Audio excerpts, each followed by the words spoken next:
ಕಾರ್ಯಕ್ರಮದ ಒಂದು ಮುಖ್ಯ ಅತಿಥಿಯಾಗಿ ಬಂದಂತ ನಮ್ಮ ಸಾಗರ ನಗರಸಭೆಯ ಅಧ್ಯಕ್ಷರಾದಂತ ಮೈತ್ರಿ ಪಾಟೀಲ್ ಅವರಿಗೆ ನಮ್ಮ ಕಾರು ಚಾಲಕರ ಸಂಘದ ಪರವಾಗಿ ಹೃತ್ಪೂರ್ವಕವಾದ ಸ್ವಾಗತವನ್ನ ಬಯಸ್ತೇನೆ.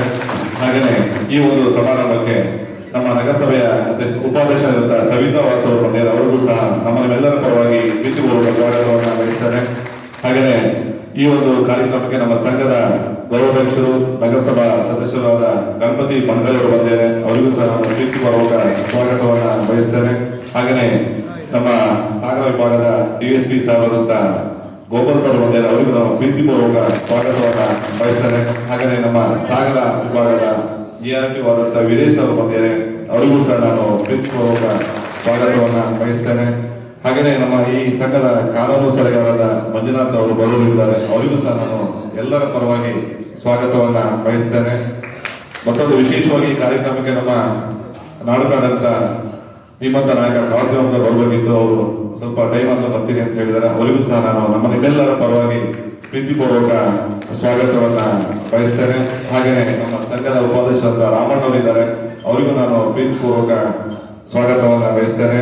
ಹಾಗೆಯೇ ಪ್ರಧಾನ ಕಾರ್ಯದರ್ಶಿ ಅಂತ ಫ್ರಾನ್ಸಿಸ್ ಅವರಿದ್ದಾರೆ, ಅವರಿಗೂ ಸಹ ನಾನು ಸ್ವಾಗತವನ್ನು ಬಯಸ್ತೇನೆ.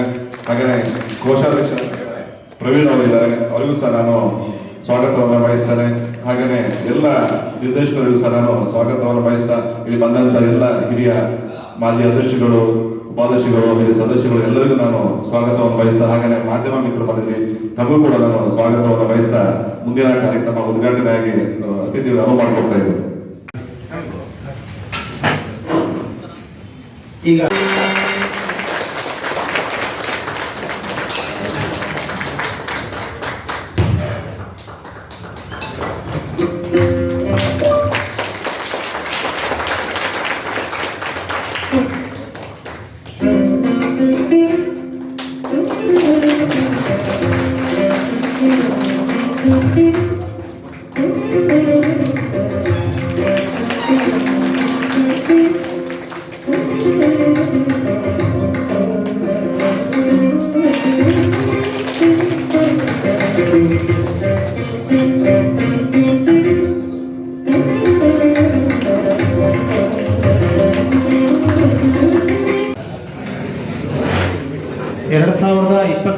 ಮತ್ತು 2025ನೇ ಸಾಲು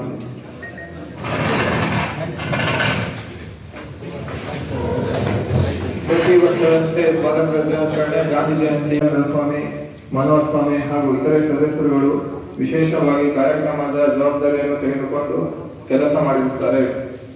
ಹಾಗೂ ನಮ್ಮ ಕಾರ್ಯಕಾರಿ ಮಂಡಳಿ ಸದಸ್ಯರು ಸಭಾ ಕಾರ್ಯಕ್ರಮದ ವೇದಿಕೆಯಲ್ಲಿರ್ತಕ್ಕಂತಹ ಈ ಒಂದು ಸಭೆಯ ಆಟೋ ಮಾಲೀಕರು ಮತ್ತು ಕಾರು ಚಾಲಕರ ಸಂಘದ ಅಧ್ಯಕ್ಷರಾದಂತಹ ಗಿರೀಶ್ ಕೋವಿ ಅವರೇ, ಉಪಾಧ್ಯಕ್ಷರೇ ಹಾಗೂ ಎಲ್ಲ ಸಂಘದ ಸದಸ್ಯರೇ, ಈ ಒಂದು ವರ್ಷ ಪ್ರತಿ ವರ್ಷನೂ ಈ ಒಂದು ಸಭೆಯನ್ನ ಮಾಡ್ತಾ ಬಂದಿದ್ದೀರಾ. ನಿಮ್ಮ ಒಂದು ಈಗ ವಾರ್ಷಿಕ ವರದಿಯನ್ನ ಓದುವಾಗ ನಾನು ನೋಡಿದೆ, ಎಷ್ಟು ಸಮಾಜಮುಖಿ ಕೆಲಸವನ್ನ ಮಾಡೋದ್ರಲ್ಲಿ ನೀವು ತೊಡ್ಕೊಂಡಿದ್ದೀರಾ ಅನ್ನೋದಕ್ಕೆ ನಿಜವಾಗ್ಲೂ ಹೆಮ್ಮೆ ಅನ್ನಿಸ್ತದೆ. ಇದೇ ರೀತಿ ಎಲ್ಲ ಸಂಘ ಸಂಸ್ಥೆಗಳಿಂದನೂ ಕೂಡ ಹೆಚ್ಚಿನ ಒಂದು ನಮ್ಮಿಂದ ಏನಾಗುತ್ತೆ ಸಹಕಾರವನ್ನ ಕೊಡುವಂತದ್ದು ಮಾಡಬೇಕು ಅನ್ನೋ ಮನಸ್ಸಿದೆಯಲ್ಲ, ಅದಕ್ಕೆ ನಾನು ನಿಜವಾಗ್ಲೂ ಹೆಮ್ಮೆ ಪಡ್ತೇನೆ. ಅದೇ ರೀತಿ ನಿಮ್ಮಲ್ಲಿ ಸಮಸ್ಯೆಗಳಿಗೆ ನಮ್ಮ ನಗರಸಭೆಯಿಂದನೂ ಕೂಡ ಕೆಲವೊಂದು ಸಣ್ಣ ಪುಟ್ಟ ಸಹಕಾರಗಳನ್ನ ನಿಮ್ಮ ಒಂದು ಇದು ಬಸ್ ಸ್ಟ್ಯಾಂಡ್ ಆಗ್ಬೇಕು ಅಂದಾಗ ಸಹಕಾರವನ್ನ ಕೊಟ್ಟಿದ್ದಾರೆ ಇಂದಿನ ಅವಧಿಯಲ್ಲಿ. ಈಗ ಕೂಡ ನೀವು ಕೂಡ ನಮಗೆ ಮನವಿಯನ್ನ ಮಾಡಿದ್ದೀರಿ. ನಿಮ್ಮ ಒಂದು ಯಾವುದೇ ಒಂದು ಸಮಸ್ಯೆಗೆ ನಗರಸಭೆ ಸದಾ ನಿಮ್ ಜೊತೆ ಇರುತ್ತೆ ಅಂತ ಹೇಳ್ತಾ ಈ ಒಂದು ಕಾರ್ಯಕ್ರಮದಲ್ಲಿ ನನಗೆ ಅವಕಾಶವನ್ನ ಮಾಡಿಕೊಟ್ಟಿದ್ದೀರಾ. ನಿಜವಾಗ್ಲೂ ನೀವೆಲ್ಲರೂ ಕೂಡ ಒಳ್ಳೆಯ ಕೆಲಸವನ್ನ ಮಾಡ್ತೀರಾ. ನಿಮ್ಮಿಂದ ಜನರಿಗೆ ಉಪಯೋಗವಾಗುವಂತ ಕೆಲಸ, ಯಾರಾದ್ರೂ ಈಗ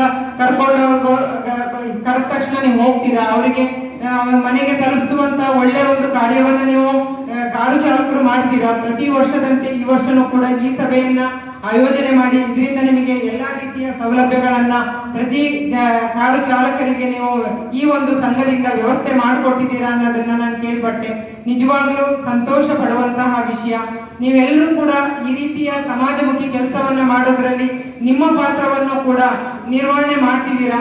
ಇದೇ ರೀತಿ ಮುಂದಿನ ಒಂದು ನಿಮ್ಮಿಂದ ನಾನು ಕೇಳ್ಕೊಳ್ತಕ್ಕಂಥದ್ದು, ಸಾಗರದಲ್ಲಿ ಅಂದ್ರೆ ಪೊಲೀಸ್ ಇಲಾಖೆ ಆಗಿರ್ಬೋದು, ಎಲ್ಲ ಅಧಿಕಾರಿಗಳಿರ್ಬೋದು, ನಗರಸಭೆಯಿಂದ ಪ್ರಥಮ ಬಾರಿಗೆ ಸಾಗರದಲ್ಲಿಯೂ ಕೂಡ ಬಾಲ್ಯ ವಿವಾಹ ಪದ್ಧತಿ ಆಗ್ತಾ ಇದೆ ಅಂತಕ್ಕಂಥದ್ದು ಒಂದು ವಿಷಾದನೀಯ ಸಂಗತಿ. ಅಂದ್ರೆ ಸಾಗರದಲ್ಲೂ ಕೂಡ 2 ಕೇಸ್ಗಳಾಗಿದೆ ಅಂತೇಳಿ. ಯಾಕೆ ಈ ಪದವನ್ನ ಬಳಸ್ತಾ ಇದ್ದೀನಿ ಅಂತಂದ್ರೆ, ನೀವೆಲ್ಲರೂ ಕೂಡ ನಮ್ಮ ಪೋಷಕರಾಗಿರ್ತೀರಾ. ಪೋಷಕರು ಇದರಲ್ಲಿ ಎಚ್ಚರವನ್ನ ವಹಿಸಿದ್ರೆ ಮಾತ್ರ ಇಂತಹ ಒಂದು ಇವುಗಳನ್ನ ನಿರ್ಮೂಲನೆ ಮಾಡಲಿಕ್ಕೆ ಸಾಧ್ಯವಾಗೋದು. ಪೊಲೀಸ್ ಇಲಾಖೆ ಆಗಿರ್ಬೋದು, ನಗರಸಭೆ ಆಗಿರ್ಬೋದು. 2020, 24, 25, 26 ಸಾಲಿನ ಸಂಘದ ಜನರಲ್ ಬಾಡಿ, ನಾವೇನು ನಮ್ಮ ಹಳ್ಳಿ ವಾಡಿಕೆಯಲ್ಲಿ ಜನರಲ್ ಬಾಡಿ ಅಂತ ವರ್ಷಕ್ಕೊಂದ್ಸರಿ ಜನರಲ್ ಬಾಡಿ ಮಾಡ್ತೀವಿ. ಹಾಗೆ ವಾರ್ಷಿಕ ಎಲ್ಲ ಕಾರು ಮತ್ತು ಚಾಲಕರ ಮಾಲೀಕರು ಮತ್ತು ಎಲ್ಲ ನಮ್ಮ ಮುಖಂಡರೇ, ನನ್ನ ಬಂಧುಗಳೇ, ಇವತ್ತು ನಾನು ಕಳಸರಿನೇ ಬಂದಿದೆ. ನಮ್ಮ ಕಾರು ಮತ್ತು ಮಾಲೀಕರ ಸಂಘ ಎಷ್ಟು ಒಳ್ಳೊಳ್ಳೆ ಕೆಲಸ ಮಾಡ್ತಿದೆ ಅಂತ ಹೇಳಿದ್ರೆ, ಒಂದು ನಮ್ಮ JDP ಆಫೀಸ್ ಹಿಂಭಾಗ ಒಂದು ಚೌಡಮ್ಮ ದೇವರಿತ್ತು, ಅದು ಕುಂಠಿತವಾಗಿತ್ತು. ನಮ್ಮ ಸಂಘದ ಅಧ್ಯಕ್ಷರು ಗಿರೀಶ್ ಕೋವಿರ್ಬೋದು, ಹಿಂದಿನ ಎಲ್ಲ ಪದಾಧಿಕಾರಿಗಳು ಆ ದೇವಸ್ಥಾನವನ್ನ ಮತ್ತೆ ಪುನರ್ ಮಾಡಿ ಅದಕ್ಕೆ ಪ್ರತಿಷ್ಠಾಪನೆ ಮಾಡಿ ಇವತ್ತು ದೇವಸ್ಥಾನವನ್ನ ಒಳ್ಳೆ ರೀತಿ ಮಾಡಿ ಹೋಗಿ ಯಾರೇ ಹೋದ್ರು ಆ ಚೌಡಮ್ಮನ ಗುಡಿಗೆ ಹೋದ್ರೆ ಒಂದು ಖುಷಿ ಆಗ್ತದೆ. ಇವತ್ತು ವರ್ಷಕ್ಕೊಂದ್ಸರಿ ಆ ಪೂಜೆನೂ ಅಷ್ಟೇ ಒಳ್ಳೆ ರೀತಿ ಮಾಡ್ತಾರೆ.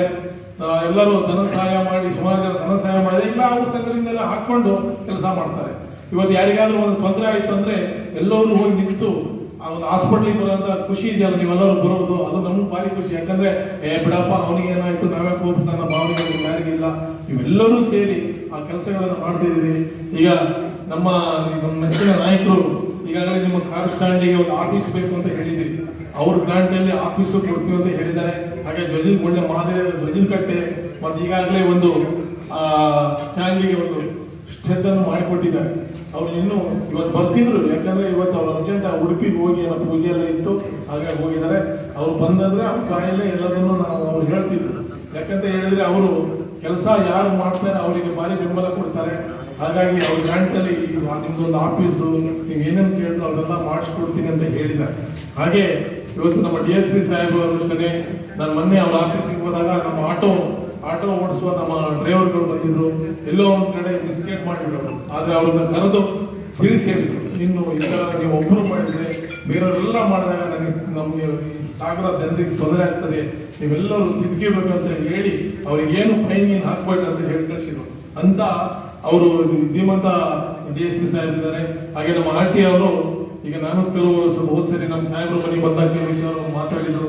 ನಿಮ್ಮ ಪರವಾಗಿ ಏನೇ ಇದ್ರು ನಾವು ಕಾರ್ ಚಾಲಕರು ಮಾಲೀಕರ ಸಂಘದಲ್ಲಿ ಅವ್ರಿಗೆ ಏನೇನು ಸಮಸ್ಯೆ ಇದ್ರು ನಾವು ಮುಖ್ಯವಾಗಿ ನಮ್ಮ ಸಾಗರ ಏನು ಕಾರ್ ಮಾಲೀಕರು ಮತ್ತು ಚಾಲಕರ ಸಂಘದಿಂದ ಏರ್ಪಡಿಸಿರುವಂಥ ಈ ಕಾರ್ಯಕ್ರಮದಲ್ಲಿ ವೇದಿಕೆ ಮೇಲೆ ಉಪಸ್ಥಿತರಿರುವಂಥ ಎಲ್ಲ ಪದಾಧಿಕಾರಿಗಳೇ, ಮಾಧ್ಯಮ ಮಿತ್ರ ಹಾಗೂ ಸಾರ್ವಜನಿಕರೇ, ನಾನು ಫಸ್ಟ್ ಆಫ್ ಆಲ್ 2 ವಿಚಾರಗಳ ಕುರಿತಾಗಿ ಮಾತಾಡಲೇಬೇಕಾಗ್ತದೆ ವೇದಿಕೆ ಮೇಲೆ. ಒಂದು ಸೇವೆಯೇ ಧರ್ಮ, ಅಂದರೆ ಇನ್ನೊಬ್ಬ ವ್ಯಕ್ತಿಗೆ ಒಂದು ಸಮೂಹಕ್ಕೆ ಸೇವೆ ಕೊಡುವುದು ಮನುಷ್ಯನ ಪರಮೋಚ್ಚ ಗುರಿಯಾಗಿರಬೇಕನ್ನುವಂಥ ನಿಟ್ಟಿನಲ್ಲಿ ತಮ್ಮ ಒಂದು ಸಂಘಟನೆ ಅಥವಾ ಏನು ಕಾರ್ ಚಾಲಕರು ಕೆಲಸ ಮಾಡ್ತಾ ಇದ್ದಾರೆ. ಈಗಾಗಲೇ ಗಣಪತಿ ಮಠದಲ್ಲಿ ಹೇಳ್ತಾ ಇದ್ರು, ಎಮರ್ಜೆನ್ಸಿ ಸಿಚುವೇಶನ್ಗಳಲ್ಲಿ ರಾತ್ರಿ ಇರ್ಬೋದು ಎಷ್ಟೊತ್ತಿಗಾದರೂ ಕರೆದು ಆ ವ್ಯಕ್ತಿಗೆ ಒಂದು ಸೇವೆಯನ್ನು ಕೊಡ್ತಾ ಇದ್ರಲ್ಲ, ಅದನ್ನು ಆ ಸೇವಾ ಮನೋಭಾವದಿಂದ ಮಾಡ್ತಾ ಇದ್ದೀರಿ, ಅದನ್ನು ಅಪ್ರಿಷಿಯೇಟ್ ಮಾಡಬೇಕಾಗಿದೆ. ಅಷ್ಟಲ್ಲದೆ ಈ ಕಾರ್ ಇರ್ಬೋದು, ಬೇರೆ ಬೇರೆ ವಾಹನ ಚಾಲಕರು ಸಾಕಷ್ಟು ಸಮಸ್ಯೆಯನ್ನು ಎದುರಿಸ್ತಾ ಇದ್ದಾರೆ. ಅದ್ರ ಜೊತೆ ಚಾಲ್ತಿಯಲ್ಲಿರುವಂಥ ಕಾನೂನುಗಳು, ಕೆಲವೊಂದು ಸಾರಿ ಕಾನೂನಿನ ಅರಿವಿನ ಕೊರತೆ ಇರುವಂಥದ್ದು. ಲಾಸ್ಟ್ ಮೀಟಿಂಗ್ನಲ್ಲಿ ಅಥವಾ ಲಾಸ್ಟ್ ಟೈಮ್ ನಾನು ಇಲ್ಲಿ ಬಂದಾವಾಗ ಒಂದು ವಿಚಾರ ಹೇಳಿದ್ದೆ ಅವಾಗ ಇನ್ಶೂರೆನ್ಸ್. ಸಾಮಾನ್ಯವಾಗಿ ಓನರ್ ಏನು ಮಾಡ್ತಾರೆ, ವೆಹಿಕಲ್ಗೆ ಇನ್ಶೂರೆನ್ಸ್ ಮಾಡ್ಕೊಳ್ತಾರೆ. ಅಂದರೆ ಫಸ್ಟ್ ಪಾರ್ಟಿ ಇನ್ಶೂರೆನ್ಸ್ ಅಥವಾ ವೆಹಿಕಲ್, ವೆಹಿಕಲ್ ಡ್ಯಾಮೇಜ್ ಆದಾಗ ಅವನು 40,000, 50,000, 1 ಲಕ್ಷ ತನಕ ಕಾರಿಗೆ ಇನ್ಶೂರೆನ್ಸ್ ಮಾಡ್ಕೊಂಡಿರ್ತಾರೆ. ಕಾರ್ ಫಾಲ್ಟ್ ಆಗಿ ಅಥವಾ ಕಾರು ಚಾಲಕನ ಫಾಲ್ಟಿಂದ ಆಕ್ಸಿಡೆಂಟ್ ಆಗ್ಕೊಳ್ತಾರೆ, ಸಂಪೂರ್ಣವಾದ ಇನ್ಶೂರೆನ್ಸು ಚಾಲಕಂದೇ ತಪ್ಪಿದ್ರು ಸಹ ವಾಹನಕ್ಕೆ ಸಿಕ್ಕೇ ಸಿಗ್ತದೆ.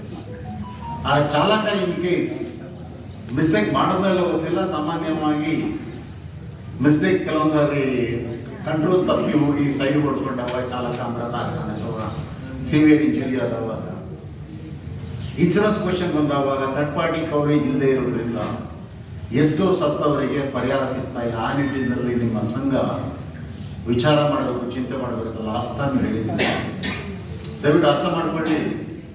ನಾವು ದಿನಂಪ್ರತಿಯಾಗಿ ಸಾಕಷ್ಟು ಒಳ್ಳೆ ಕೆಲಸ ಮಾಡ್ತಾ ಇರ್ತೀವಿ, ದೇವತಾ ಕಾರ್ಯ ಅಥವಾ ಇಂಥ ಒಂದು ಕಾರ್ಯಕ್ರಮವನ್ನು ಮಾಡ್ತಾ ಇರ್ತೀವಿ.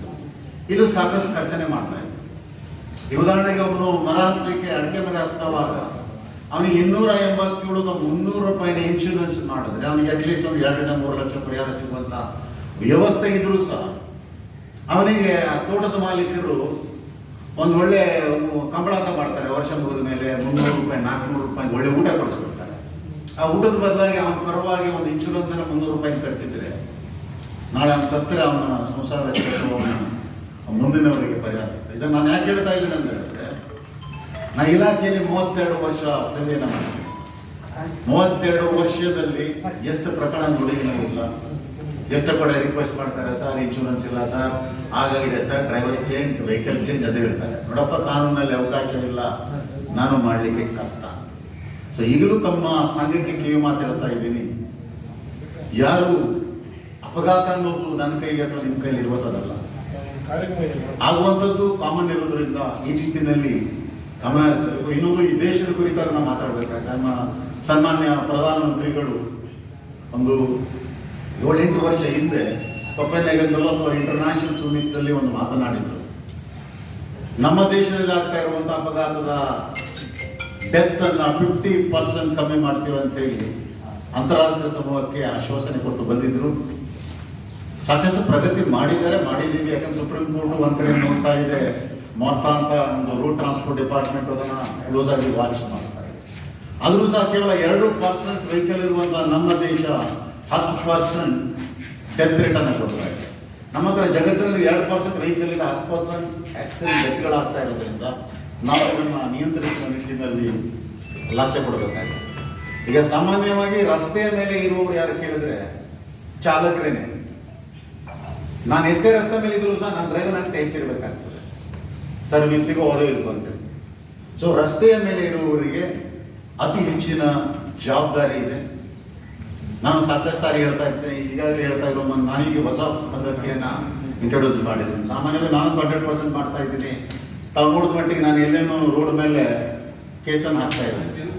ಆದರೆ ನನ್ನೆದುರು ಯಾವುದೇ ವಾಹನ, ಈಗ ಮೊನ್ನೆ ರೈಲ್ವೆ ಟ್ರ್ಯಾಕ್ ಹತ್ರ ನೀಟಾಗಿ ನನ್ನ ಜೀಪ್ ನಿಂತ್ಕೊಂಡಿದೆ ರಸ್ತೆಯ ಪಕ್ಕದಲ್ಲಿ.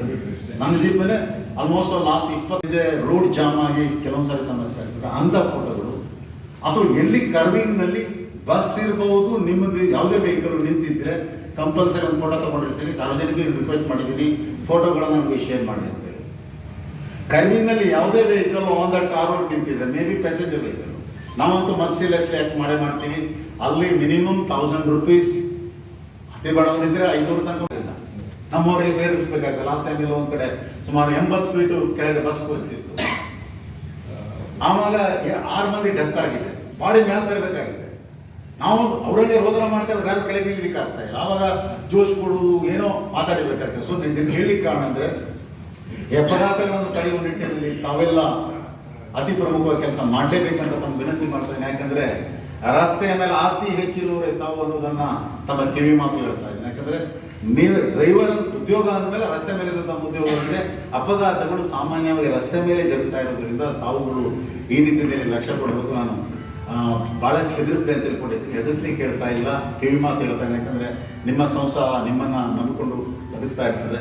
ನಿಮ್ಮ ಹೆಂಡತಿ ಮಕ್ಕಳು ನಾಳೆ ನಿಮ್ಮ ಅಚಾತುರ್ಯದಿಂದ ಅದನ್ನು ತಪ್ಪನಿಂದ ಮೇಬಿ ನನ್ನಡದಲ್ಲಿ ನಾವು ಪೊಲೀಸ್ ಇಲಾಖೆಯಲ್ಲಿ ಇದ್ದೀವಿ, ಗೊತ್ತಿಗೆ ಎಷ್ಟು ಕಡೆ ನಾವು ಸುಮಾರು 31-32 ವರ್ಷದಲ್ಲಿ ಎಷ್ಟು ಕಡೆ ಕಲ್ತಿದ್ದೆವು, ಎಷ್ಟು ಕಡೆ ಸಾವಿನ ದೌಡಿ ಒಳಗೆ ಹೋಗಿ ಗೊತ್ತಿಲ್ಲ. ನಾ ಸತ್ರ ಏನು ದೊಡ್ಡ ಸಮಸ್ಯೆ ಆಗಲಿಲ್ಲ. ಯಾಕಂದ್ರೆ ನನ್ನ ಮನೆಗೆ ಮಿನಿಮಮ್ 50 ಲಕ್ಷ 1 ಕೋಟಿ ಪರಿಹಾರ ಬಂದ್ಬಿಡ್ತದೆ. ಆದರೆ ಚಾಲಕರಿಗೆ ಆ ರೀತಿಯಾದ ಇಲ್ಲದೆ ಇರೋದ್ರಿಂದ ನಮಗಿಂತ ನೀವು ಸೇಫ್ ಆಗಿ ವಿಚಾರ ಮಾಡಬೇಕಾಗಿದೆ. ನಾವು ಲಾ ಅಂಡ್ ಆರ್ಡರ್ ಆದಾಗ ನುಗ್ತೀವಿ, ಏನಾಗ್ತದೆ ಆಯ್ತು ನೋಡುವ ಅಂತೇಳಿ. ಬಟ್ ತಾವು ಅದ್ರಾಗಲಿ ಬಿಡಿ ಅಂತೇಳಿ 180ರಲ್ಲಿ ವೆಹಿಕಲ್ ಓಡಿಸಲಿಕ್ಕೆ ಆಗೋದಿಲ್ಲ. ಬೈಕಿಗೆ ಅದರದಾದ ಸ್ಪೀಡ್ ಇದೆ. ಮತ್ತೆ ನಮ್ಮ ಹೈವೇ ಈಗ ಡಬಲ್ ಆಗ್ತಾ ಇದೆ. ಸಾಮಾನ್ಯವಾಗಿ ಬೈಕ್ ರೈಡರ್ಗಳು ಬರ್ತಾ ಇರ್ತಾರೆ. ಇನ್ನೊಂದು ಅತಿ ಪ್ರಮುಖವಾದ ವಿಚಾರ, ಎಷ್ಟೋ ಮಂದಿನ ಮಾತಾಡ್ತಾ ಇರ್ತಾರೆ, ಅಲ್ಲಪ್ಪ ಈ ರೀತಿ ಸ್ಪೀಡ್ ಹೊಡೆದ್ರೆ ಸರ್ ಏನಾಗಿಲ್ಲ ಸರ್ ಅಂತ ಇದು ಜೀವನದಲ್ಲಿ ಆಗೋದು ಒಮ್ಮೆ ಮಾತ್ರಪ್ಪ ಅಂತ ಹೇಳ್ತಾರೆ. ಎರಡನೇದು ತಾವು ತಿಳ್ಕೊಳ್ಬೇಕಾದ ಅತಿ ಪರಮ ಸತ್ಯ ಏನಂತ ಹೇಳಿದ್ರೆ ನಿಮ್ಮಿಂದ ತಪ್ಪಾದ್ರೆ ನಿಮ್ಮ ಎದುರಿಗಿದ್ದವನು ಏನ್ ಮಾಡ್ಬೋದು, ಎದುರಿಗಿರ್ಬೋದು ಕೋತಿನೋ ಅಥವಾ ಕೋತಿ ಚೇಷ್ಟೆ ಮಾಡಿದ ವ್ಯಕ್ತಿ ಅನ್ನೋದನ್ನು ಗ್ರಾಸ್ ಮಾಡಿ ವಾಹನ ಚಲಾಯಿಸಬೇಕು ಅನ್ನುವಂತ ಕಿವಿ ಮಾತಾಡ್ತಾ ಇದ್ದೀನಿ. ನಮ್ಮ ಹೆಚ್ಚು ಮಾತಾಡಲಿಕ್ಕೆ ಬಯಸ್ತಾರೆ, ಯಾಕಂದ್ರೆ ಸಾಕಷ್ಟು ವೇದಿಕೆಯ ಮೇಲೆ ಗಣ್ಯರಿದ್ದಾರೆ. ಆದರೂ 2 ಥಿಂಗ್ಸ್ ನನ್ನ ಇಲಾಖೆ ಕಡೆಯಿಂದ ಮಾತಾಡ್ತಾ ಇದ್ದೀನಿ. ಸಾಮಾನ್ಯವಾಗಿ ಈಗಾಗಲೇ ಮೇಡಮ್ ಅವರು ಬಾಲ್ಯ ವಿವಾಹ ಪೋಕ್ಸೋ ಕುರಿತಾಗಿ ಸೂಕ್ಷ್ಮ ಹೇಳಿದ್ರೆ ಅದನ್ನು ಹೇಳಲಿಕ್ಕೆ ಹೋಗ್ತಾ ಇಲ್ಲ. ನಮ್ಮ ಅತಿ ದೊಡ್ಡ ಸವಾಲಿಗ ಸೈಬರ್ ಕ್ರೈಮ್. ನಾನು ಪ್ರತಿ ವೇದಿಕೆಯಲ್ಲಿ ಹೋದಾಗ 1 or 2 ಮಾತಾಡ್ತಾ ಇರ್ತೀನಿ. ಇನ್ನೊಂದು ಡ್ರಗ್ ಅಬ್ಯೂಸ್ ಏನಾಗ್ತಿದೆ, ಕರ್ನಾಟಕ ಸರ್ಕಾರ ಈಗ 1930 ಅಥವಾ NCRP ಅಂತ ಒಂದು ಪೋರ್ಟಲ್ ಅನ್ನ ಕ್ರಿಯೇಟ್ ಮಾಡಿದೆ. ಸಾಮಾನ್ಯ ಎಷ್ಟೋ ಕಡೆ ಕ್ವಶನ್ ಮಾಡ್ತೇನೆ ನಾನು, ಮೇಬಿ ತಮಗೂ ಒಂದು ಕ್ವಶನ್ ಕೇಳ್ಬಹುದು. ನಿಮ್ದೇನಾದ್ರು ಆನ್ಲೈನ್ ಫ್ರಾಡ್ ಆಗುತ್ತೆ, ನಿಮ್ಮ ಅಕೌಂಟ್ ಇಂದ ಹಣ ಲಪಟಾಯಿಸ್ಬಿಟ್ರೆ ತಾವು ಇಮಿಡಿಯೇಟ್ ಆಗಿ ಪೊಲೀಸ್ ಸ್ಟೇಷನ್ಗೆ ಬಂದು ಕಂಪ್ಲೇಂಟ್ ಮಾಡ್ತಾರೆ ಇಲ್ಲ, ತಪ್ಪು. ದಟ್ ಇಸ್ ವಾಟ್ ತಮಗೆ ಗೊತ್ತಿಲ್ಲ ಅಂತ ಹೀಗೆ ಹೇಳ್ತಾ ಇದ್ದೀನಿ. ತಾವು ಇಮಿಡಿಯೇಟ್ ಆಗಿ ಪೊಲೀಸ್ ಸ್ಟೇಷನ್ ಬರುವಂಗಿಲ್ಲ. ಫಸ್ಟ್ ತಮ್ಮ ಕೆಲಸ 1930 ಅಥವಾ NCRP ಪೋರ್ಟಲ್ನಲ್ಲಿ ಇಮಿಡಿಯೇಟ್ ವಿತಿನ್ 1 minute ತಾವು ಕಂಪ್ಲೇಂಟ್ ಅನ್ನು ಲಾರ್ಜ್ ಮಾಡಿದ್ರೆ ಇಮಿಡಿಯೇಟ್ ಆಗಿ ಎಂಟೈರ್ ಹೋದಂತಹ ಹಣವನ್ನು ಮತ್ತವರು ಫ್ರೀಸ್ ಮಾಡ್ತಾರೆ. ಏನಾಗ್ತದೆ, 10 ಲೇಯರ್ ಇರ್ತದೆ. ಕ್ರಿಮಿನಲ್ಗಳು ಏನ್ ಮಾಡ್ತಾರೆ, 1ನೇ ಲೇಯರ್ ಬರೋದ್ರಿಂದ 2ಕ್ಕೆ 3ಕ್ಕೆ ಇಮಿಡಿಯೇಟ್ ಆಗಿ ಕ್ಯಾಶ್ ತೆಗಿಲಿಕ್ಕೆ ಆಗೋದಿಲ್ಲ. ಇತ್ತೀಚಿನ ನಮ್ಮ RBI ಗೈಡ್ಲೈನ್ಸ್ ಪ್ರಕಾರ ಕ್ಯಾಶ್ ಟ್ಯಾಕ್ಸ್ ಟ್ರಾನ್ಸಾಕ್ಷನ್ ಇರೋದ್ರಿಂದ ಮ್ಯಾಕ್ಸಿಮಮ್ 50,000 ತೆಗಿಬಹುದು ಅಥವಾ ಬನ್ನಿ. ಸೊ ಏನಾಗ್ತದೆ, ಬೇರೆ ಅಕೌಂಟಿಗೆ ಹೋದದನ್ನ ನೀವು ವಿತಿನ್ 10 minute ಅಥವಾ ಅರ್ಧ ತಾಸು ಮೆಸೇಜ್ ಬರ್ತದೆ. ನೀವು 1930ಗೆ ಕಂಪ್ಲೇಂಟ್ ಮಾಡೋದ್ರಿಂದ ಇಮಿಡಿಯೇಟ್ ಆಗಿ ಎಂಟೈರ್ ಅಮೌಂಟು ಫ್ರೀಸ್ ಆಗ್ತದೆ. ಫ್ರೀಸ್ ಆದ ಹಣ ನಿಮಗೆ ಸಿಗ್ತದೆ. ಎರಡನೇದು ಕೆಲಸ ಏನಂದ್ರೆ ನೆಕ್ಸ್ಟ್ ಅದಾದ ನಂತರದಲ್ಲಿ ತಾವು ದಯವಿಟ್ಟು ಪೊಲೀಸ್ ಸ್ಟೇಷನ್ಗೆ ಬನ್ನಿ. ಎಷ್ಟು ಮಂದಿ ನೇರವಾಗಿ ಸ್ಟೇಷನ್ಗೆ ಬರ್ತಾ ಇರ್ತಾರೆ. ಪೊಲೀಸ್ ಸ್ಟೇಷನ್ಗೆ ಬರ್ತಂಗ 2-3 ಸಲ ಆಗಿದ್ರೆ ನಮ್ಮ ಹತ್ರ ಏನು ಮಾಡ್ಲಿಕ್ಕೆ ಆಗಲ್ಲ. ಯಾಕಂದ್ರೆ ಮೇ ಬಿ ಅಪರಾಧಿ ಬಾಂಗ್ಲಾದೇಶ ಇರ್ತಾನೆ, ಪಾಕಿಸ್ತಾನ ಇರ್ತಾನೆ, ನೈಜೀರಿಯಾ ಇರ್ತಾನೆ ಅಥವಾ ನಾರ್ತ್ ಇಂಡಿಯಾ ಎಲ್ಲರೂ ಇರ್ತಾರೆ. ಸೊ ಈ ನಿಟ್ಟಿನಲ್ಲಿ ತಾವುಗಳು ಲಕ್ಷ್ಯ ಪಡಬೇಕಂತ ಒಂದು ವಿನಂತಿಯನ್ನು ಮಾಡ್ತಾ ಇದ್ದೀನಿ. ಇನ್ನು ಮತ್ತೆ ಬೇರೆ ವೇದಿಕೆಯಲ್ಲಿ ಮಾತಾಡ್ತೇನೆ, ಯಾಕಂದ್ರೆ ಸಾಕಷ್ಟು ಕಾರು ಚಾಲಕರ ಮಾಲಕರ ಸಂಘದ ಹಾಗೂ ಸದಸ್ಯರು ಗೋಪಾಲ್ ಕೃಷ್ಣ ನಾಯ್ಕ ಅವರು ಚೆನ್ನಾಗಿ ಮಾತನ್ನ ಹೇಳಿದ್ರು, ಸಮಾಜಮುಖಿಯಾಗಿ. ಹಾಗೆ ಈ ಸಂಘನೂ ಸಹ ರಾಷ್ಟ್ರೀಯ ಕಾರ್ಯಕ್ರಮಗಳನ್ನ ಹಮ್ಮಿಕೊಂಡಿದೆ. ಒಂದು ಗಾಂಧಿ ಜಯಂತಿ ಇರ್ಬೋದು, ಸ್ವಾತಂತ್ರ್ಯ ದಿನಾಚರಣೆ ಕಾರ್ಯಕ್ರಮ ಇರ್ಬೋದು, ಕನ್ನಡ ರಾಜ್ಯೋತ್ಸವ ಇರ್ಬೋದು, ಈ ರೀತಿ ರಾಷ್ಟ್ರೀಯ ಹಬ್ಬಗಳನ್ನ ಆಚರಿಸ್ತಾ ಬಂದಿದೆ. ಅದ್ರ ಜೊತೆಗೆ ಚೌಡೇಶ್ವರಿ ದೇವಸ್ಥಾನದ ಪುನರ್ ಪ್ರತಿಷ್ಠಾಪನೆ ಎಲ್ಲರೂ ಸೇರಿ, ಇಲ್ಲಿ ಒಂದು ಧರ್ಮದವರಿಲ್ಲ, ಹಿಂದೂ ಇರ್ಬೋದು, ಮುಸ್ಲಿಮ್ಸ್ ಇರ್ಬೋದು, ಎಲ್ಲರೂ ಜೊತೆ ಸೇರಿ ಒಂದು ಸಮಾಗಮ ಹೋಗ್ತಾ ನಡೀತಾ ಇದೆ. ಚೆನ್ನಾಗಿ ನಡೆಸ್ತಾ ಇದ್ದೀರಾ, ತುಂಬಾ ಸಂತೋಷ. ಹೀಗೆ ನಮಗೆ ಕೊರೋನಾ ಟೈಮಲ್ಲಿ ಸ್ವಲ್ಪ ತುಂಬಾ ಸಮಸ್ಯೆ ಆಗಿರ್ಬೇಕು, ಯಾಕಂದ್ರೆ ಬಾಡಿಗಳೇ ಬರ್ತಾ ಇಲ್ಲ, ಜನ ಹೋಗ್ಲಿಕ್ಕೆ ತುಂಬಾ ಸಮಸ್ಯೆ ಪಡ್ತಿದ್ರು. ಹಾಗೆ ಯಾರಿಗೆ ಏನಾದ್ರು ಒಂದು ಸಮಸ್ಯೆ ಆದವಾಗ ಎಲ್ಲ ಸೇರಿ ಜೊತೆಗೂಡಿ ಅವರಿಗೆ ಸಹಾಯವನ್ನು ಮಾಡುವಂತ ಮನಸ್ಥಿತಿಯನ್ನ, ಸಮಾಜಮುಖಿ ಕೆಲಸವನ್ನ ನೀವು ಮಾಡ್ತಾ ಇದ್ದೀರಾ. ಎಲ್ಲರಿಗೂ ನಮಸ್ಕಾರ. ವೇದಿಕೆ ಮೇಲೆ ಆಸೀನರಾಗಿರ್ತಕ್ಕಂಥ ನಾನು ಮಾರ್ಚಲ್ಲಿ ಬಂದು ರಿಪೋರ್ಟ್ ಆಗಿ ಈ ಊರಲ್ಲಿ ಫಸ್ಟ್ ಫಂಕ್ಷನ್ ಅಟೆಂಡ್ ಮಾಡಿದ್ದೆ. ಇದೇ ಸಂಗೀತ ಇದೇ ಹಾಲ್ನಲ್ಲಿ ಫಂಕ್ಷನನ್ನು ಅಟೆಂಡ್ ಮಾಡಿದ್ದೆ. ಅದು ಹೆಂಗೋ ವರ್ಷ ಅಂತ ಗೊತ್ತಾಗ್ತಾ ಇರೋದು. ಹಾಗೆ 2ನೇ ವರ್ಷ ಬಂದಿಲ್ಲ. 24-25ನೇ ಸಾಲಿನ ವಾರ್ಷಿಕ ಮಹಾಸಭೆಯ ಗಣ್ಯರನ್ನ ಮಾಡಿದಂತೆ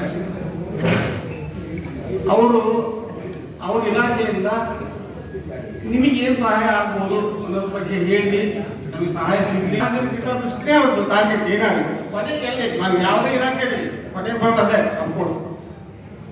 ಹಾಗೆ ರಸ್ತೆ ಸುರಕ್ಷತೆ ಬಗ್ಗೆ ಹೇಳಿದ್ರು, ಇನ್ಶೂರೆನ್ಸ್ ಬಗ್ಗೆ ಹೇಳಿದ್ರು. ಈ ರಸ್ತೆ ಸುರಕ್ಷತೆ ಅನ್ನೋದು ಎಷ್ಟು ಮುಖ್ಯ ಅಂತಂದ್ರೆ ಪ್ರತಿ ವರ್ಷ ಅದೊಂದು ರಾಷ್ಟ್ರೀಯ ಕಾರ್ಯಕ್ರಮ. ನಮ್ಮ ಸಾರಿಗೆ ಇಲಾಖೆ ಮತ್ತು ಪೊಲೀಸ್ ಇಲಾಖೆ ಸಹಯೋಗದೊಂದಿಗೆ ಪ್ರತಿ ವರ್ಷ ರಸ್ತೆ ಸುರಕ್ಷತಾ ಸಪ್ತಾಹ ಅಂತ ಆಚರಿಸ್ತಾ ಇದ್ವಿ ನಾವು ಜನವರಿ ತಿಂಗಳಲ್ಲಿ, ಫಸ್ಟ್ ವೀಕ್ ಆಫ್ ಎವ್ರಿ ಜನವರಿ. ಈಗ ಸಪ್ತಾಹ ಅಂತದ್ದು ಮಾಸಾಚರಣೆ ಅಂತ ಮಾಡಿದ್ದಾರೆ. ಒಂದು ವಾರ ಆಚರಣೆ ಮಾಡ್ತಕ್ಕಂಥ ಕಾರ್ಯಕ್ರಮ 1 ತಿಂಗಳು ಆಚರಣೆ ಮಾಡ್ತಿದ್ರು ಪ್ರತಿ ಜನವರಿ.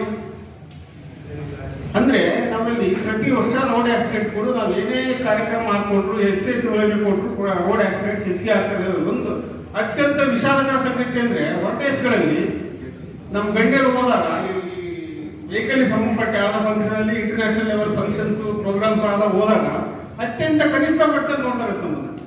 ಇಡೀ ಪ್ರಪಂಚದಲ್ಲಿ ನಮ್ಮ ದೇಶದಲ್ಲಿ ಆಕ್ಸಿಡೆಂಟ್ ಡೆತ್ಸ್ ನಂಬರ್ 1 ಎಂತ ಕುಖ್ಯಾತಿ ಪಡೆದಿದ್ರು. ಆದ್ರಿಂದ ಈಗ ಸುಮಾರು ಒಂದು 20 ವರ್ಷ ಆಗಿರ್ಬೋದು ಕಾರ್ಯಕ್ರಮ ನಡೀತಾನೆ ಇದೆ, ನಾವು ಮಾಡ್ತಾನೆ ಇದ್ದೀವಿ. ಈ ತರ ಜನರು ದೊಡ್ಡವರೆಲ್ಲ ಕಲಿಸಿ ಫಂಕ್ಷನ್ ಮಾಡಿ ತಿಳುವಳಿಕೆ ನೀಡೋದು ಕಷ್ಟ ಅಂತ ಹೇಳ್ಬಿಟ್ಟು ಹೈಸ್ಕೂಲು ಮತ್ತು ಕಾಲೇಜ್ ಲೆವೆಲಲ್ಲಿ ಕಾಲೇಜ್ ಬಂದ್ಬಿಟ್ಟು ಮಕ್ಕಳಿಗೆ ತಿಳುವಳಿಕೆ ಕೊಡ್ತೀವಿ. ಈ PUC ಹೋಗ್ತಾರೆ, 18 ವರ್ಷ PUC ಮುಗಿದ್ಮೇಲೆ ಆಗುತ್ತೆ. ನಾವು ಪೇರೆಂಟ್ಸ್ ಮಗ ಅಂತ ಖುಷಿಯಲ್ಲಿ ಫಸ್ಟ್ ಇಯರ್ PUC ಸೇರ್ಕೊಂಡು ಒಂದು ಬೈಕ್ ಕೊಡಿಸ್ತೀವಿ. ಹೆಲ್ಮೆಟ್ ಅಂತೂ ಗೊತ್ತೇ ಇಲ್ಲ ನಮ್ಗೆ ಯಾರು. ಇನ್ನೊಂದು ವಿಷಯ ಏನಂದ್ರೆ ಈ ಡೆತ್ ಆಕ್ಸಿಡೆಂಟಲ್ ಡೆತ್ ಅಂತಾರಲ್ಲ, ಅವು 80% ಮೋಟರ್ ವೆಹಿಕಲ್ ಸಾಯ್ತಾ ಇರೋದು because of not varying helmets. Helmet ಇಲ್ಲದ್ರೆ 80% ಜನ ಸಾಯ್ತಾ ಇರೋದು. ಎಲ್ಲರೂ ಹೆಲ್ಮೆಟ್ ಹಾಕೊಂಡಿದ್ರೆ ಟೋಟಲ್ ಡೆತ್ಸ್ ಅಲ್ಲಿ 80% ಜೀವಗಳು ರಕ್ಷಣೆ ಮಾಡ್ಬೋದಾಗಿತ್ತು.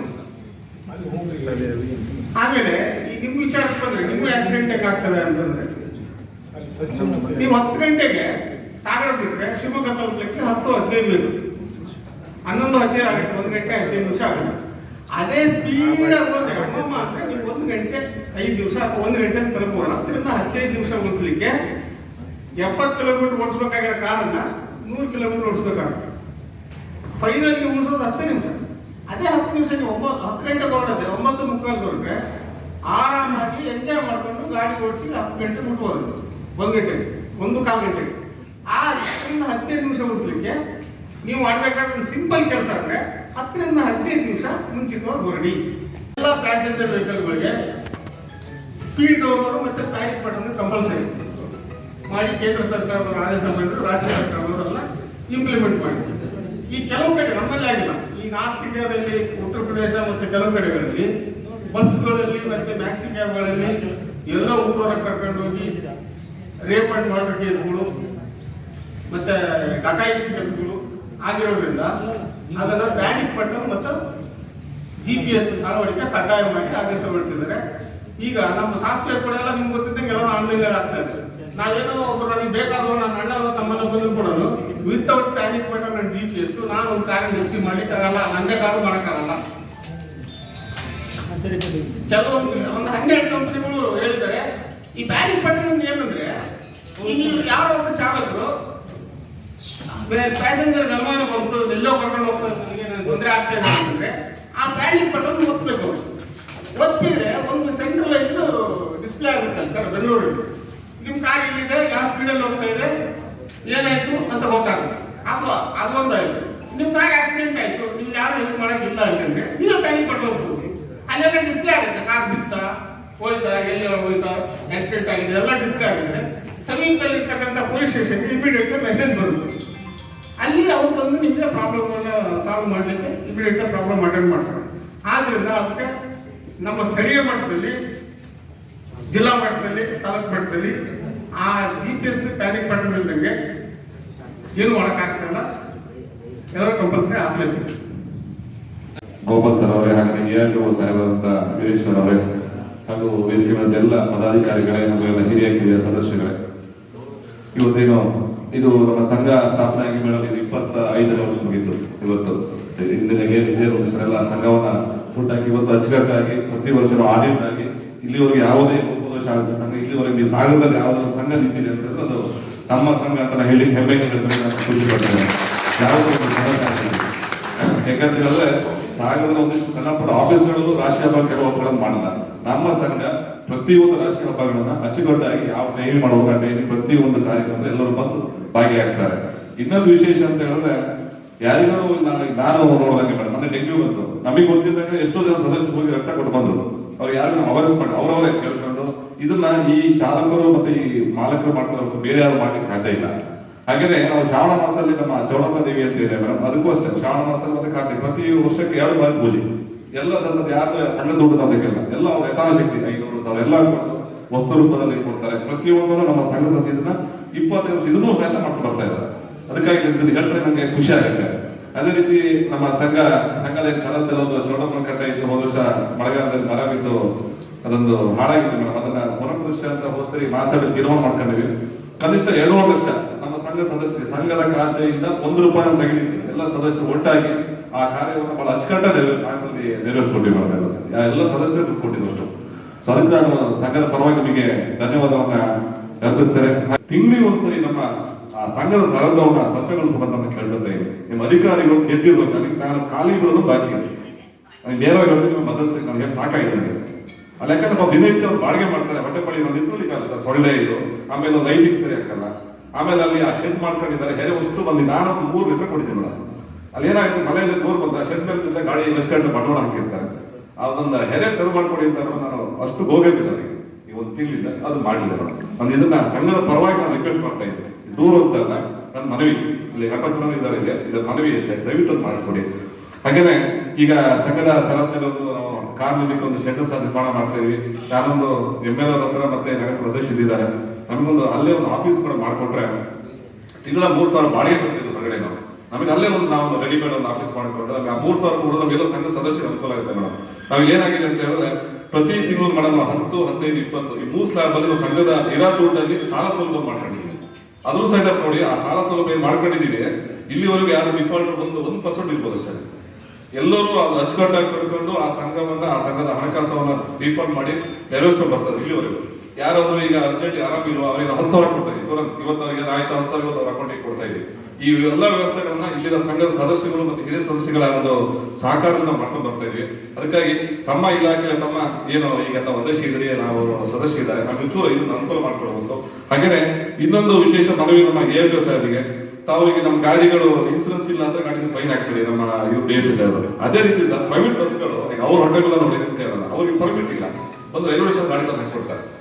ಈಗ ಅವರು ಬಸ್ ಸ್ಟ್ಯಾಂಡ್ ಆಗಿ ಅವ್ರ ಕೆಲಸ, ಅವ್ರ ಬಸ್ ಸ್ಟ್ಯಾಂಡ್ ಆಗಿರ್ಲಿ, ಅವ್ರ ಪರ್ಮಿಟ್ ಇದ್ದಾರೆ ಬಸ್ಗಳು ಬಂದು ಅಲ್ಲಿ ಆ ಶಾರದಾ ಅಟೆಂಡೆನ್ಸ್ ಕೇಳ್ತಾರೆ, ಯಾರಿಗೂ ಬಾಡಿಗೆ ಆಗಲ್ಲ ಸರ್.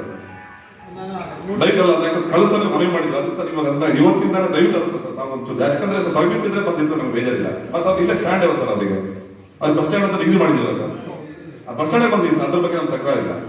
ಇವ್ರು ಏನೋ ಬಾಬಾ ಬಾಡಿಗೆ ಹೊಟ್ಟಿರ್ತಾರೆ, ಬಸ್ ಮತ್ತೆ ಜನ ಇರ್ತಾರೆ, ನೋಡಿ ಇಲ್ಲಿ 100 ರೂಪಾಯಿ ಇದೆ, 5 ಬಸ್ ಹೋಗ್ತಾರೆ, ಅವ್ರು ಅಲ್ಟಿಮೇಟ್ಲಿ ಮತ್ತೆ ಆ ಬಸ್ಸಿಗೆ ಹೋಗ್ತಾರೆ ಅಲ್ಲ ಸರ್. ನಮಗೆ ನೀವು ಇನ್ಸೂರೆನ್ಸ್ ಈ ಕಾರ್ಯಕ್ರಮದ ಬಗ್ಗೆ ಹೇಳಿದ್ರೆ ಅದೇ ರೀತಿ ಪರ್ಮಿಟ್ ಅನ್ನೋದು ಸರ್ಕಾರದ ನಿಯಮ ಅಲ್ಲ ಸರ್, ಅದನ್ನ ದಯವಿಟ್ಟು ನೀವು ಪಾಲನೆ ಮಾಡಲೇಬೇಕು.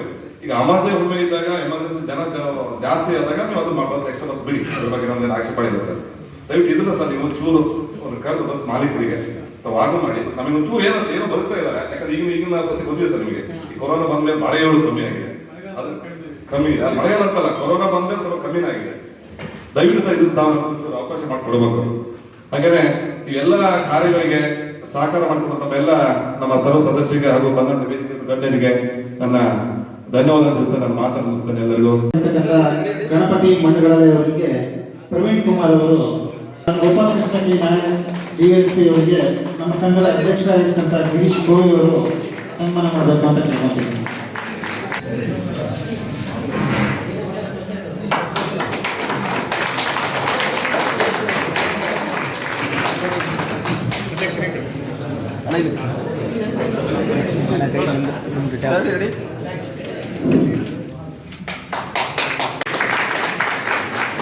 ಹಾಗೂ ನಗರಸಭೆ ಉಪಾಧ್ಯಕ್ಷರಾಗಿರ್ತಕ್ಕಂಥ ಸವಿತಾ ಮೇಡಮ್ ಅವರಿಗೆ, ನಮ್ಮ ಸಂಘದ ನಿರ್ದೇಶಕರಾದ ಅಶು ಅವರು, ನಮ್ಮ ಸಂಘದ ಅಧ್ಯಕ್ಷರಾದ ಗಿರೀಶ್ ಗೋವಿ ಅವರಿಗೆ ಪ್ರದೀಪ್ ME ಅವರು ಸನ್ಮಾನ ಮಾಡುತ್ತಾರೆ.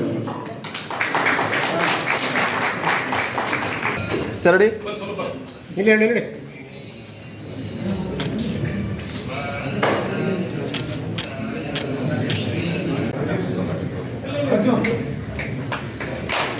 ಈಗ ವಂದನಾರ್ಪಣೆಯನ್ನ ನಮ್ಮ ಸಂಘದ ಪ್ರಧಾನ ಕಾರ್ಯದರ್ಶಿಯಾದ ಸಂತೋಷ್ ವಿಕಾಸ್ ಅವರು ನಡೆಸಿಕೊಡ್ತಾರೆ.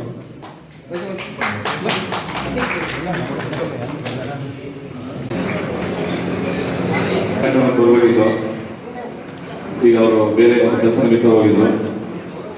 ನಮ್ಮ ಈ ನಾಡುಗಳ ಧೀಮಂತ ನಾಯಕರು, ಮಾಜಿ ಸಭಾಧ್ಯಕ್ಷರು ಹಾಗೂ ಮಾಜಿ ಸಚಿವರು, ಕಾಂಗ್ರೆಸ್ ಸರ್ಕಾರ ಹಾಗೂ ಈಗ ಈ ವರ್ಷದಲ್ಲಿ 2 ಡಾಕ್ಟರೇಟ್ ಪದವಿಯನ್ನು ಪಡೆದಂತ ನಮ್ಮ ನಾಡಿನ ನಾಯಕರಾದಂಥ ಶ್ರೀಯುತ ಕಾಗೋಡು ತಿಮ್ಮಪ್ಪನವರು ನಾವು ನಮ್ಮ ಸಂಘದ ವತಿಯಿಂದ ಒಂದು ಅವರಿಗೆ ಸನ್ಮಾನ ಮಾಡಬೇಕಂತ ಅವ್ರು ಕೇಳ್ಕೊಂಡಾಗ ಅವ್ರು ನಾನು ಬರ್ತೀನಿ ಅಂತ ಹೇಳಿದ್ರು. ಅದು ನಾವು ಬರೋದು ನಮ್ಮ ಭಾಗ್ಯ ಅಂತ ನಾವು ತಿಳ್ಕೊಂಡಿದ್ದೀವಿ. ಅದಕ್ಕಾಗಿ ನಮ್ಮ ಒಂದು ಕಾರು ಚಾಲಕರು ಹಾಗೂ ಸಂಘದ ಪರವಾಗಿ ಒಂದು ಅವ್ರನ್ನ ಸನ್ಮಾನಿಸಬೇಕಂತ ನಾವು ತೀರ್ಮಾನ ಮಾಡ್ಕೊಂಡಿದ್ವಿ. ಅದಕ್ಕೆ ಬಂದಿದ್ದಾರೆ, ಅವರಿಗೆ ಒಂದು ಸನ್ಮಾನ ಮಾಡಿ ಅವರಿಗೊಂದು ಗೌರವ ಕೊಡುವಂತೆ ನಮ್ಮನ್ನೆಲ್ಲರ ಮನವಿಯನ್ನು ಮಾಡ್ಕೊಳ್ತೇವೆ. ವಿನಂತಿ.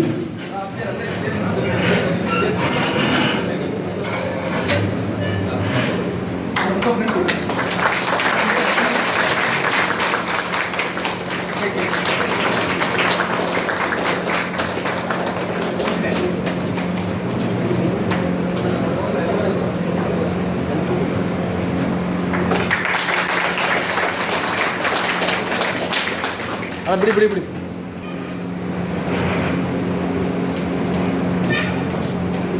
Thank you. ಮಳೆ